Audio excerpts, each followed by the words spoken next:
ठीक है दोस्तों, अब शोज़ होने वाले ही हैं और अपडेट्स का टाइम बिल्कुल सही आ चुका है इस वक्त पे। आज हम यहाँ पर कई सारे अपडेट्स के बारे में बात करेंगे। स्टार्टिंग करेंगे सबसे पहले उस एथलीट के साथ में जो कि 3 साल बाद वापस आ रहा है स्टेज पर। यहाँ पर हम बात करें सादिक हेडज़ोविक की। वो अब से 4 दिन बाद होने वाले एक शो में खेलने वाले हैं जिसका नाम है पिट्सबर्ग प्रो। और इस वक्त पे अगर देखा जाए उन्होंने अपनी पूरी की पूरी फिजिक ही रिवील कर दी है। इस वक्त पे वो काफ़ी अच्छे लग रहे हैं, मतलब 3 साल का गैप लेने के बाद सादिक इम्प्रेसिव लग रहे हैं। इम्प्रूवमेंट नहीं, मैं बिल्कुल नहीं बोलूँगा कि इम्प्रूवमेंट हमें कोई ज़्यादा इनके दिखेंगे स्टेज पर। स्टिल जिन चीज़ों में अभी डाउट जा सकता है, नंबर 1 पे वो चीज़ आती है इनके एब्स अभी भी उसी तरीके से आ रहे हैं और एक जेनेटिक वीक पॉइंट है सबसे बड़ी बात। बैक इनके ऐसा नहीं है कि वीक पॉइंट है, पर वो ना डेप्थ नहीं है जितनी आज के एथलीट्स दिखाते हैं उनसे कम है। एंड थर्ड चीज़ पे जो मुझे डाउट जाता है वो रहेगी इनकी कंडीशनिंग, क्या इस बार नेल कर पाते हैं। बट इन सब चीज़ों को साइड में रखते हुए अभी की फिजिक, 3 साल बाद आने वाला एक एथलीट इतनी अच्छी फिजिक अगर लेकर के आ रहा है तो वो एक कमेंडेबल चीज़ है। इम्प्रूवमेंट्स जैसे जैसे खेलते रहेंगे तभी और करते जाएंगे, लेकिन अभी भी वही फिजिक अगर रेप्लिकेट ये कर देते हैं जैसे कि पहले आते थे तो भी अच्छा है। सादिक की वही सेम फिजिक दिखने का राज इन्होंने बताया कि भले ये स्टेज से दूर थे पर इन्होंने ट्रेनिंग करना और हार्ड ट्रेनिंग करना नहीं छोड़ा, उसी तरीके से कंसिस्टेंटली करते चले गए काम को, इसीलिए अभी भी वही फिजिक दिखा पा रहे हैं। तो यहाँ पर ये शो खेलेंगे, देखते हैं कैसा परफॉर्म करेंगे। उसके बाद फिर न्यूयॉर्क प्रो में दिखने वाले हैं और 2 शोज़ में लगातार दिखेंगे, किसी एक में तो बहुत बढ़िया पीक करेंगे ही करेंगे। तो यहाँ पर ये इनका अपडेट है। मैं तो सही में एक्साइटेड हूँ उनको देखने के लिए, क्योंकि सादिक का मैं हमेशा से ही फ़ैन रहा हूँ। आप लोग बताओ कि आप लोग इनके शो के लिए मतलब एक्साइटेड हो, बिकॉज बहुत लंबे टाइम हो जाता है ना तो पॉपुलैरिटी ना उस लेवल पर नहीं रहती है, ये भी हमें बात पता है। लेकिन क्या मालूम किस तरीके से परफॉर्म करते हैं। पॉपुलैरिटी तो उसी बिहाफ पे बनी थी पहले भी, आज भी बन जाएगी। अगर बढ़िया खेलेंगे स्टेज पे एकदम पीक दिखाई देंगे, इन्हीं की बातें, इन्हीं के चर्चे शुरू हो जाएंगे। दोस्तों इसके बाद अगला अपडेट आता है उस शो का जो कि जैसा सोचा था उससे भी बेकार गया। हालांकि ऐसा लग रहा था कि एथलीट्स ने अपनी तरफ से जी जान लगा दी, पर शो जिस तरीके से हमारी आंखों के सामने आता है ना, खासतौर से लाइटिंग की अगर बात की जाए, लाइटिंग में तो ये लोग अपने आप को चैलेंज करते हैं। हर बार पहले से घटिया लाइटिंग लाने का एकदम पूरी जी जान से कोशिश कर डालते हैं।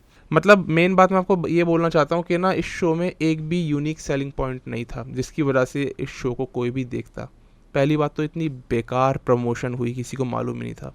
दूसरी बात, लाइनअप इतना वीक था, आज तक का मेंस बॉडी बिल्डिंग का इतना वीक लाइनअप कभी नहीं देखा होगा। सारे के सारे एथलीट्स ऐसे थे जिनका नाम ही किसी को नहीं पता।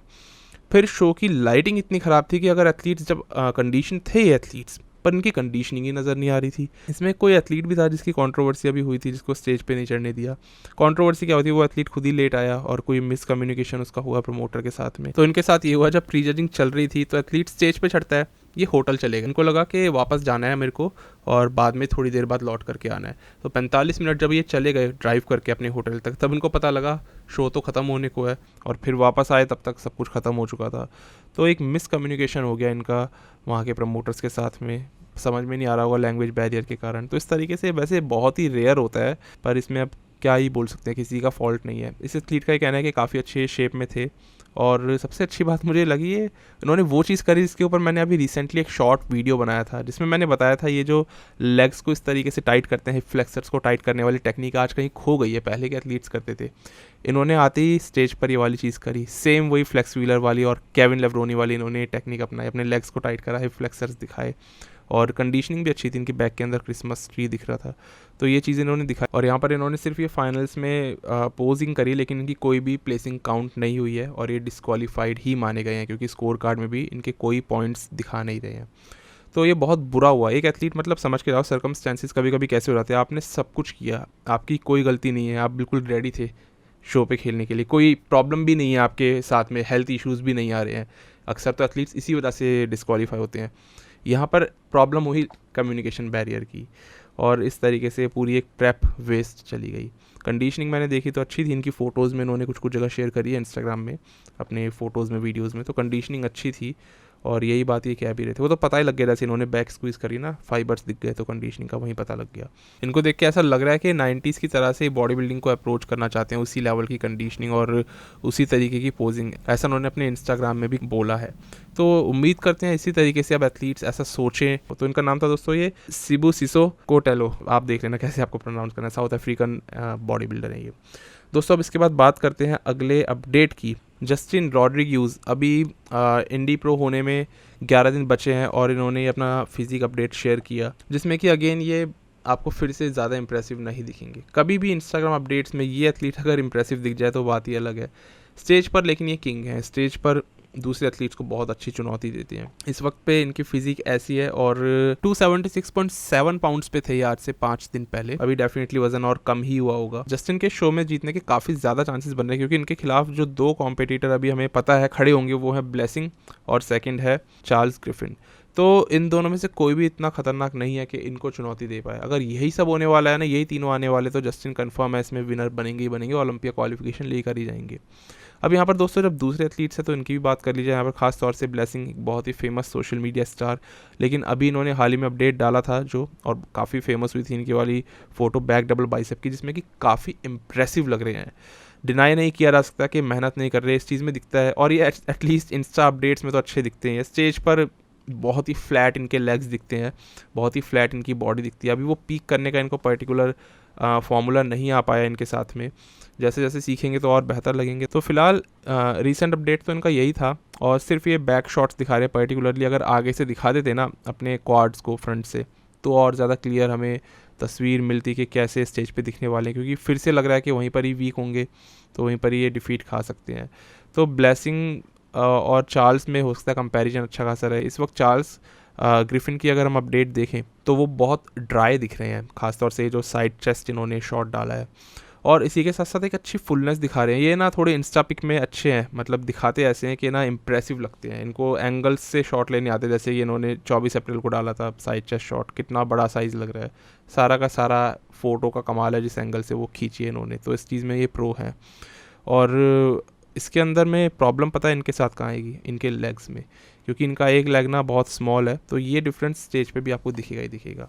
बस अच्छी बात ये है कि ये वैक्यूम पुल करेंगे ना, तो उससे संभाल लेंगे बाकी की बॉडी को। लेकिन चार्ल्स ग्रिफिन मुझे लगता है कि बराबर की टक्कर देंगे यहाँ पर ब्लेसिंग को। ब्लेसिंग अगर फुल आ गए तो खा गए, फिर सबको खा लेंगे एक्सेप्ट जस्टिन। लेकिन अगर ब्लेसिंग फ्लैट आते हैं तो फिर चार्ल्स ग्रिफिन के चांस बन जाते हैं उनको हराने के। उसके बाद दोस्तों अगले अपडेट की बात करूं तो कियोन पियर्सन की बात आ जाती है। कियोन ने अनाउंस किया है कि वो टेक्सास प्रो खेलेंगे, और वो टेक्सास प्रो होने वाला है 8वें महीने में 12 से 13 तारीख को। तो अभी लगभग 3 महीने पूरे पड़े हैं, 3 महीने से ज़्यादा पड़े हुए हैं। फिलहाल इनकी फिजिक इस तरीके से दिख रही है, और ये हमें पता है कि क्लासिक में जाने वाले हैं दोबारा। कियोन इस वक्त पे कहते हैं कि वो काफ़ी ज़्यादा हेल्दी फील कर रहे हैं। 6 दिन हो गए उनको प्रेप स्टार्ट किए हुए, और जितना हेल्दी वो अभी फील कर रहे हैं, आज तक इतना कभी भी उन्होंने फ्रेश और हेल्दी अपनी बॉडी को नहीं फील किया। इस वक्त पे कियोन का साइज़ देख करके ऐसा लग रहा है कि थोड़े से वो स्मॉल होने शुरू हो गए, बिकॉज वो बहुत ज़्यादा फुलनेस मेंटेन करते हैं अपनी फिजिक में। एक क्लासिक फिजिक तो उनकी दिखती ही नहीं है। 212 में सब लोग चाहते हैं कि वो आए, लेकिन स्टिल उन्होंने डिसीजन लिया वापस से क्लासिक में आने का। तो फिजिक लग रहा है कि उस हिसाब से अभी टाइट भी होती जा रही है, डाउन साइज होती जा रही है। यहाँ पर ली हैने कहते हैं कि कियोन पियर्सन एक ऐसे एथलीट हैं जो कि टो टू टो खड़े हो सकते हैं किसी भी नए बॉडी बिल्डर के साथ में, या किसी भी बॉडी बिल्डर के साथ में, अगर थोड़ा सा वो और अपने आप को पुश करे ओपन कैटेगरी में जाने के लिए। क्लासिक में जाने की उनको कोई ज़रूरत नहीं है, उनको और प्रोग्रेस करते रहना चाहिए था, ये सभी लोग उनसे चाहते थे। लेकिन कियोन ने पास्ट में इंडिकेट किया था कि वो अपनी हेल्थ के कारण डाउन साइज हो रहे हैं। अगर यही बात है तो सबसे पहले यही प्रायोरिटी होनी भी चाहिए। इसमें होजे रेमंड इनको बोलते हैं, ऐसे जेनेटिक्स हैं इस एथलीट के, कियोन पियर्सन के वेस्ट तो है इनकी क्लासिक, बॉडी पार्ट्स इनके ऐसे हैं बड़े एकदम राउंड ओपन बॉडी बिल्डर जैसे, और हाइट इनकी 212 के एथलीट की है। यानी ये कि ऐसे एथलीट बन जाते हैं जो किसी भी डिवीजन में खड़े हो सकते हैं। ये सबके लिए आप बात नहीं बोल सकते, तो ये कहीं पे भी एकदम शिफ्ट कर सकते हैं। ज़्यादा अच्छा ये होता है कि एक जगह पे चलता रहे एथलीट। देखते हैं क्या ये डिसीजन लेते हैं। लेकिन आप लोग बताओ, आपको लगता है कि अपना वापस से एक कमबैक क्लासिक में अच्छे से कर पाएंगे? क्योंकि 2 एथलीट्स को भी हम देख रहे हैं, एक तो सदीक बड़ी डिवीजन से छोटे डिवीजन में आ गए, और कियोन भी 212 से क्लासिक में आ गए, ये भी बड़ी से छोटी डिवीजन में वापस आ रहे हैं। देखना होगा किस तरीके से खेलते हैं। टैम्पा प्रो दोस्तों जो एक 8वें महीने में होने वाला एक शो है, अगेन वो भी 3 महीने बाद ही होगा यहाँ से। ब्रियन एंसले ने ये अनाउंस किया कि वो उसमें खेलेंगे बतौर क्लासिक कंपेटिटर ही ऑब्वियसली, और ये साल उनका लास्ट ही होने वाला है, ये तो हमें सबको पता है। तो टैम्पा प्रो में इनका खेलने का जो अनाउंसमेंट है कहीं पे भी अभी ऑफिशियल नहीं है, और इन्होंने जनरेशन आयरन के कमेंट के नीचे लिखा था, तो उस तरीके से पता लगी ये वाली चीज़।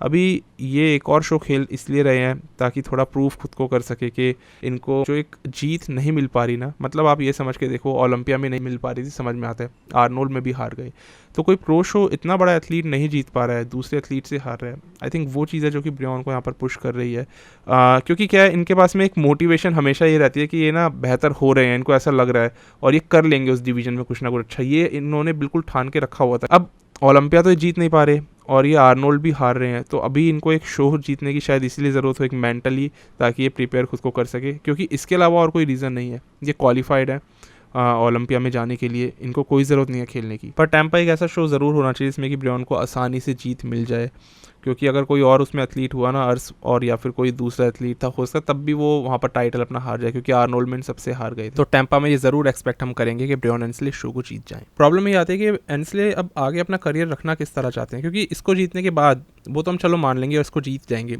ओलंपिया में क्वालिफाई आप हो जाओगे। अब आगे कंटिन्यू रखने की क्या मोटिवेशन इनके पास में है, किस चीज़ को अच्छी प्लेसिंग मानते हैं? क्या सेकंड आते रहना वही उनके लिए सही है, या फर्स्ट आने का एक ख्वाब अभी भी देख रहे हैं? हम सबको क्योंकि पता है क्रिस बमस्टड के होते हुए फर्स्ट आना ब्रियन एंसले के लिए पॉसिबल नहीं है, वो तो एक अलग ही बात हो गई। तो एक क्या अपने पैरामीटर्स सेट करके चल रहे हैं, क्योंकि अभी तो ऐसा लग रहा है सेकंड प्लेसिंग लाना भी अब इनकी पहुंच से एक बाहर की चीज़ है। तो आई थिंक ज़्यादा बेहतर तो वही था कि स्विच कर लें और 212 में जाए, लेकिन एक खींचे जा रहे हैं टाइम को। आप बताओ, आपको ब्रियन के बारे में क्या लगता है, उनको एग्जैक्टली क्या करना चाहिए इस पॉइंट पे? दोस्तों, हंटर लबराडा इस वक्त पे हमें मालूम है 280 LBS पे है, और अगर आपने निक वॉकर का रिसेंट पोस्ट देखा हो तो वो 294 LBS पे है। इसका मतलब लगभग 14 LBS का डिफरेंस इन दोनों एथलीट्स के अंदर है इस वक्त ऑफ सीजन अपडेट में। कंसिडरेबली ये दोनों एथलीट्स सेम आपको बॉडी फैट पर भी दिख जाएंगे, थोड़े से उससे हंटर ज़्यादा शार्प हो निक से। इसके अंदर एक आपको फ़र्क पूरा दिखेगा इन दोनों की साइज़ में। सबसे ज़्यादा निक वॉकर के अंदर जो एक थिकनेस और मास डेवलप हो रहा है। अभी बार बार लोग ये कह रहे हैं कि किस तरीके से इस साल का ये ओलंपिया जाएगा, क्या हंटर इनको दोबारा बीट कर देंगे? सही बताऊँ, इस बार मेरे को चांसेस थोड़े कम लग रहे हैं, क्योंकि अब ना साइज़ काफ़ी ज़्यादा निक वॉकर डेवलप करे और अभी वो करते ही जा रहे हैं। वो अभी रुकेंगे नहीं 294 पे, मेरे हिसाब से आराम से वो 300 पाउंड्स क्रॉस करेंगे। और हंटर की स्पीड डेफिनेटली उतनी नहीं है। पिछले 3 साल से आपको हंटर लबराडा 2018 से बहुत ज़्यादा उनका ग्रोथ रेट नहीं रहा, पर डिपेंड फिर वही करता है आखिर में जजेस ओपिनियन क्या रहता है, आखिर में गेम वहीं पर ही आके रुकती है। लेकिन मेरा पॉइंट यहाँ पर कहने का ये है कि पहले जो इन दोनों के कंपैरिजन हो रहा था ना, क्योंकि ये दोनों क्लोज दिख रहे हैं एक दूसरे की, इनकी बॉडी टाइप्स जजेस को काफ़ी सेम दिख रहे थे। अब आई थिंक निक वॉकर उस कंपैरिजन लिमिट से बाहर जा चुके हैं, अब उनको उस तरीके से नहीं देखना चाहिए, अब वो ज़्यादा आगे निकल चुके हैं।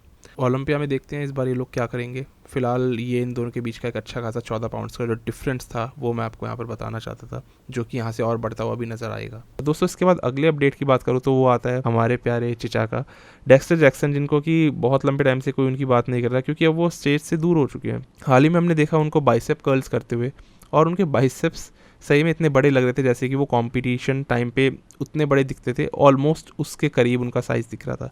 तो काफ़ी अच्छा साइज़ उन्होंने मेंटेन किया हुआ है, या हम ये बोल सकते हैं कि पंप इतना अच्छा आ रहा था कि उस वक्त पे वैसे दिखे, बिकॉज ओवरऑल पूरी बॉडी का साइज़ गिर चुका है। शोल्डर्स, पीछे का डेल्ट जो कि उनका हमेशा से बड़ा रहा है डेक्स्टर का 2020 तक भी, अभी वो एकदम ख़त्म सा हो गया है।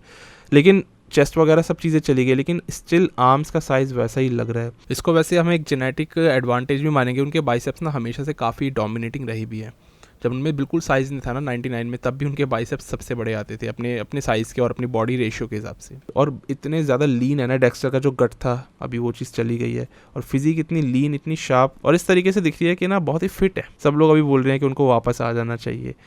डेक्स्टर जैक्सन अगर वापस से अनाउंसमेंट करते हैं ना तो सही में एक हल्ला ज़रूर मचेगा, पर अभी ऐसा लगता है कि शायद वो ऐसा नहीं करने वाले। उम्मीदें ये कर रहे हैं कि जो ओलंपिया मास्टर्स वाला आएगा ना अगले साल, शायद उसमें हमें वो दिखाई दे सकते हैं, लेकिन अभी तो उनका कोई ऐसा अपडेट नहीं है, और वो चाहते हैं रिटायर ही रहना, वो वापस आना भी नहीं चाहते। लेकिन कई सारे फैंस ये चीज़ देखना वापस चाहते हैं। आप बताओ, आपको वापस से एक और कमबैक देखना पसंद आएगा, स्पेशली यहाँ पर इस पॉइंट पर, क्योंकि बॉडी बिल्डर्स के कमबैक आज तक तो अनसक्सेसफुल ही साबित हुए हैं, लेकिन पब्लिक ओपिनियन जैसे जाता है ना तो एथलीट्स भी वापस आते हैं। सबसे बड़ा एग्जांपल केविन लेवरोनी थे, उनको अपना सप्लीमेंट प्रमोट करना था, अपनी कंपनी उठानी थी, वो उन्होंने कमबैक किया और लेवरोनी सप्लीमेंट्स जो उनका था एकदम ऊपर उठ गया था। अभी डेक्स्टर का भी अपना एक ब्रांड इन्होंने खोला है, जो कि बहुत ही ज़्यादा बड़ा ब्रांड नहीं है, लेकिन पॉसिबली ये भी ऐसा काम कर सकते हैं, और इससे काफ़ी बड़ा एक एडवांटेज मिलता है एथलीट को। पॉपुलैरिटी उसकी इंस्टाग्राम वाइज भी बहुत ऊपर जाती है, क्योंकि केविन की गई थी, उनके 1 मिलियन फॉलोअर्स एकदम हो गए थे, और सप्लीमेंट्स भी बिकने लगते हैं। ओवरऑल एक बिजनेस गेम होता है, तो डेक्स्टर भी ये चीज़ कर सकते हैं। सीधी सी बात है, प्रोफेशनल करियर उनका ख़त्म हो चुका है। अब अगर उनको कुछ भी करना होगा ना बॉडी बिल्डिंग में, तो वो अपना पैसा कमाने के हिसाब से ही करेंगे। सारे लोग इसी तरह करते हैं। मुझे तो ऐसा लगता है कि शायद वो अगले साल भी ना आए, क्योंकि वो ऑलरेडी एक मास्टर्स ओलंपिया भी जीत चुके हैं। आप लोग देखना चाहोगे इनका कमबैक? बताना मुझे। दोस्तों, आज के लिए सारे के सारे यही अपडेट्स थे। जैसे ही अब शोज़ आएंगे उन पे सारी वीडियोस आनी शुरू हो जाएंगी, और नेक्स्ट बायोग्राफी मैं अभी से अनाउंस कर देता हूँ, वो आने वाली है गंटर के ऊपर। तो उसका वेट करना। और बस अभी के लिए इतना ही दोस्तों, तब मिलते हैं and stay tune, good bye, शुक्रिया।